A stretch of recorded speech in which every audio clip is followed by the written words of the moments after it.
பொண்ணுங்க பொண்ணுதாங்க. அவங்க புருஷன் குடிச்சிட்டு இருக்கல தண்ணி அங்காட்டி எடுத்து குடிச்சிருச்சுங்க. 3 புழுவில் விட்டுட்டு போயிடுச்சு. வாடகை வீடு அவங்க வீடு இடிச்சு போட்டு வச்சுக்கிறாங்க. அதுகளுக்கு வாடகை வீட்டில் இப்போ இருக்கிறாங்க. அவங்க வீடு கட்ட முடியாத கையில் காசு இல்லாத இடிச்சு போட்டாங்க மயில. இந்த புழுவில் வச்சுட்டு என்ன பண்ணுறதுன்னு தெரியல. என்னாலையும் பாடுபட முடியாது. 3 புழு இருக்கு. இந்த பொண்ணு இன்னொரு பையன். அதில் காப்பாற்றிருக்கல. அந்த வீடு கட்டி விடுங்க. அதில் படிக்க உதவி செய்யும். அப்பா அம்மா இல்லை, யாரும் இல்லை. இப்போ இது அனாதையாக நிற்குது. என்னாலையும் காப்பாற்ற முடியாது. அவங்களுக்கு வயசாயிருச்சு. பையனோட அப்பாவுக்கு வயசாயிருச்சு. எனக்கு முடியல. நான் கண்ணை ஆபரேஷன் பண்ணி என் பிள்ளைகளை காப்பாற்றினேன். 3க்கு நல்ல வழி காட்டுங்க சாமி. உங்களுக்கு கையெழுத்து கும்பிடு. அப்பா பெயிண்டர், அம்மா கொளுத்து வேலைக்கு போறாங்க.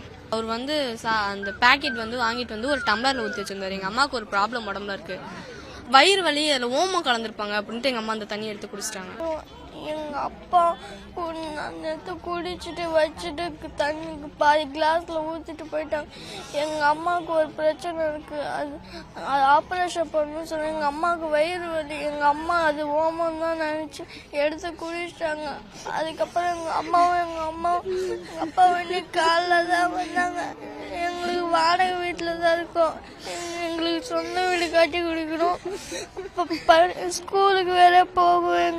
யூனிஃபார்ம் கூட இன்னும் வாங்கல. எங்க அம்மா வேற அதை கட்டி போயிட்டாங்க.